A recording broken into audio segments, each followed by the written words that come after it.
Moi, j'ai jamais su, au début, qu'il y avait un danger quelconque de l'amiante. Ah, jamais, j'ai jamais su ça, jamais, jamais, jamais. Je me souviens un petit peu, il y en a un qui dit, ah tiens, j'ai lu dans un journal que c'était cancérogène. On n'a pas plus relevé que ça, et puis on dit, oh, qu'on meurt de ça ou d'autre chose. Bon.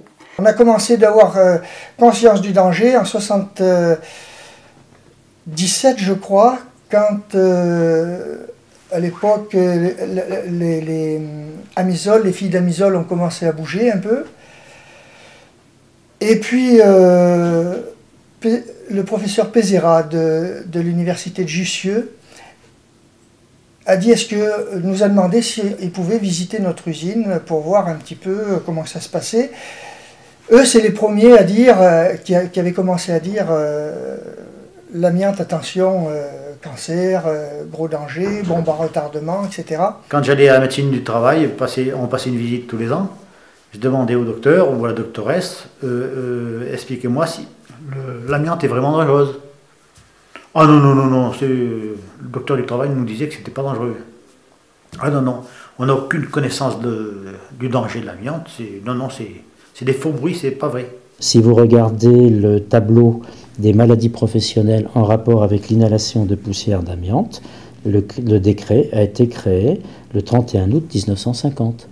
Déjà, je pense qu'en 1978, j'ai publié un travail, mais qui n'avait rien de révolutionnaire, qui démontrait qu'on avait des plaques pleurales, qu'on avait des cancers bronchiques, qu'on avait des mésothéliomes, mais cela était bien connu. Personne ne nous informait, et c'est que, bien qu'à la fin, c'est-à-dire vers les années 74 ou 16, je ne me rappelle plus, que le docteur Pézeras est venu nous trouver, là, le professeur Pézeras, et nous a prévenu du danger de l'amiante.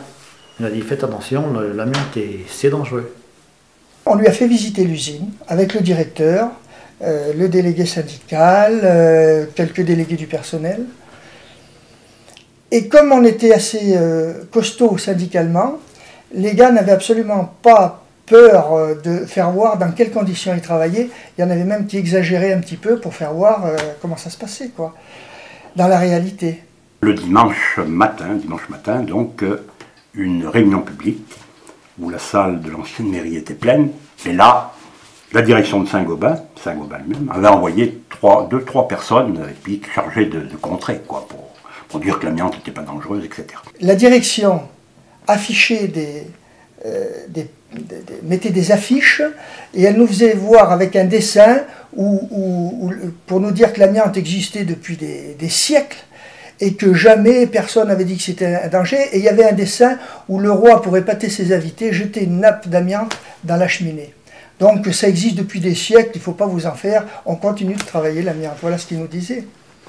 Donc non seulement ils connaissaient eux les dangers de l'amiante, non seulement ils nous ont caché les dangers de l'amiante pour faire du fric, mais en plus, quand on a commencé à établir, nous, les dangers de l'amiante, ils nous disaient c'est pas vrai. On a toujours travaillé l'amiante et il n'y a jamais eu énormément de soucis de santé.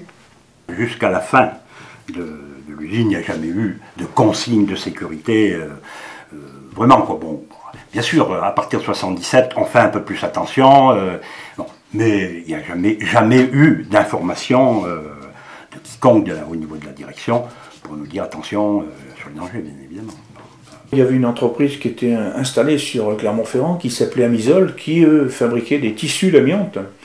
Et là, on l'a su par les moyens en fait, radio ou autres, qu'il y avait des décès dans cette entreprise qui étaient dus à l'amiante. Donc c'est là qu'on a commencé un petit peu à tous avoir un peu la trouille, quoi, en quelque sorte. Mais bon, on s'est dit, ouais, mais enfin, eux, ils utilisent des fibres qui sont beaucoup plus fines. Bon, on se croyait être à l'abri, quoi. Jusqu'au jour où on est tombé des nues, nous aussi, et on a eu quelques cas, malheureusement, avec Jean-Michel Mérité, Michel Bournat, ainsi de suite, des cas de mort d'amiante également.